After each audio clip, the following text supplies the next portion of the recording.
আমার সকল প্রিয় ছাত্রছাত্রীকে জানাই আমার চ্যানেলের তরফ থেকে স্বাগতম। স্টুডেন্ট, আজকে আমি আলোচনা করব যারা রয়েছে নর্থ বেঙ্গল ইউনিভার্সিটির আন্ডারে এবং যারা থার্ড সেমিস্টার স্টুডেন্ট আছো, যাদের রয়েছে মেজর বেঙ্গলি পেপার 3 আজকে সাজেশান নিয়ে হাজির হয়েছি। ঠিক আছে, আজকে আলোচনা করব সাজেশান, তোমাদের কি পড়তে হচ্ছে না পড়তে হচ্ছে সবটা আলোচ্য বিষয় হবে আজকে। এবং তোমাদের 4 তারিখ থেকে এক্সাম, ঠিক আছে। মেজর বেঙ্গলি তোমাদের পরপর এক্সাম হবে, পেপার 3, পেপার 4, পেপার 5 এমনভাবে।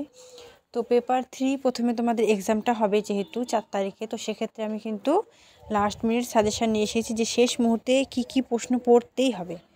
ঠিক আছে, প্রশ্নের পরিমাণ খুবই কম থাকবে, তোমাদের সুবিধার্থে তোমরা জানো আমি প্রশ্নের পরিমাণ কিন্তু যতটা পারি কম রাখার চেষ্টা করি, তবে যে প্রশ্নগুলি না পড়লেও নয় সেগুলোই একমাত্র কিন্তু আমি রাখি। ঠিক আছে, দেখো প্রথমে আমি আলোচনা করছি তোমাদের 12 মার্কের প্রশ্ন, একে 6, 3 আলোচনা করব।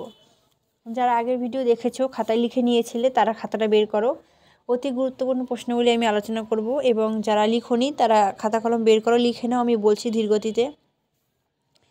1 নম্বর দিয়ে লিখো, ধ্বনি পরিবর্তনের কারণ আলোচনা করো। দ্বিতীয় লিখো, শব্দার্থ পরিবর্তনের কারণ আলোচনা করো। এই দুটো প্রশ্ন থেকে একটি প্রশ্ন আসবেই আসবে।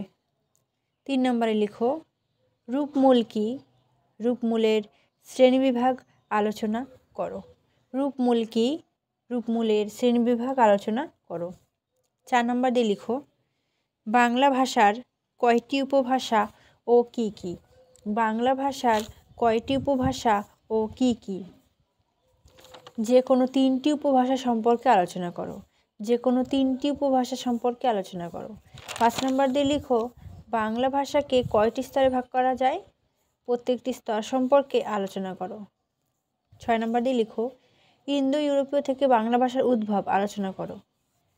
7 নম্বর লিখো, শব্দার্থ পরিবর্তনের সূত্রগুলি আলোচনা করো।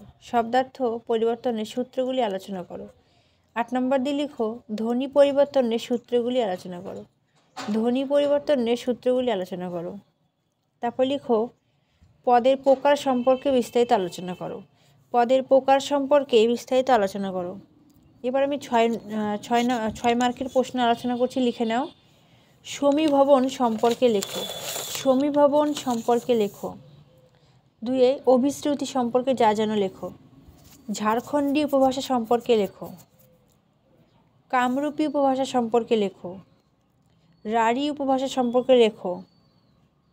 আন্তর্জাতিক ফোনেটিক বর্ণমালা সম্পর্কে যা জানো লেখো। IPA ব্যবহারের সুবিধা অসুবিধা আলোচনা করো।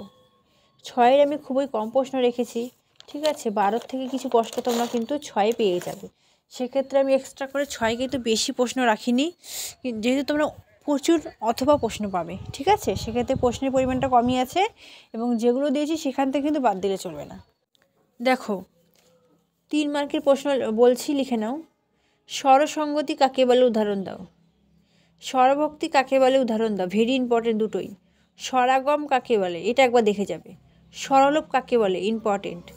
বর্ণবিপর্যয় কাকে বলে, ইম্পর্টেন্ট। অপিনিহিতি কাকে বলে, ইম্পর্টেন্ট। জোর কলম শব্দ কাকে বলে, আসবে। লোকনিরুক্তি আসবে। নাসিক্যী ভবন কাকে বলে, একবার দেখে যাবে। স্বরধ্বনি ও ব্যঞ্জনধ্বনি কাকে বলে। মিশ্র ভাষা কাকে বলে, উদাহরণ। ঠিক আছে, তো এই প্রশ্নগুলি কিন্তু অতি গুরুত্বপূর্ণ রয়েছে। আমি প্রশ্নের পরিমাণ খুবই কম রেখেছি। 12তে তোমাদের আমি 7টা থেকে 8টা, তো 8টা থেকে তোমরা 4টা পাবে কমন, সেখান থেকে তোমাদের 2টো অ্যাটেন্ড করতে হবে।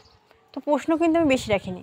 তোমরা একটু ভালো করে অবশ্যই পড়ো, দেখবে এক্সাম খুব ভালো হবে। যখন এক্সাম ভালো হবে তখন কিন্তু তোমাদের অনেকটা আনন্দ হবে। ঠিক আছে, তো পরীক্ষার কয়টা দিন একটু ভালো করে পড়ো, দেখবে এর মধ্যে কিন্তু পড়ে কিন্তু তোমরা কিন্তু খুব ভালো একটি নাম্বার ক্যারি করতে পারবে। আর যারা আগের থেকে পড়ছো তোমরা আর একটু ভালো করে পড়ো, ইম্পর্টেন্ট প্রশ্নগুলি তোমরা দেখে যাবে, অবশ্যই স্কিপ করবে না যে না এই প্রশ্নটা পড়বো না, এমনটা করবে না। ঠিক আছে, কারণ প্রশ্নগুলো আমি এমনভাবেই দেই, সেখান থেকে কিন্তু আর কাটছাট করা যাবে না। ঠিক আছে, তো আশা করছি ভিডিওটি ভালো লেগেছে। ভিডিওটি তুমি তোমার সকল বন্ধুদের সাথে শেয়ার করে দাও যাদের রয়েছে মেজর বেঙ্গলি, এবং অন্য কোন সাবজেক্টে তোমার সাজেশন প্রয়োজন যেটা এখনও প্রোভাইড করিনি কমেন্ট করে জানাও। আমরা পরবর্তী ভিডিওতে কিন্তু সেই সাবজেক্টের সাজেশন নিয়ে আবারও হাজির হব। এবং চ্যানেলে নতুন হয়ে থাকলে চ্যানেলটি সাবস্ক্রাইব করে পাশে থাকার অনুরোধ রইল। Thanks for watching after all. Thank you সকলকে।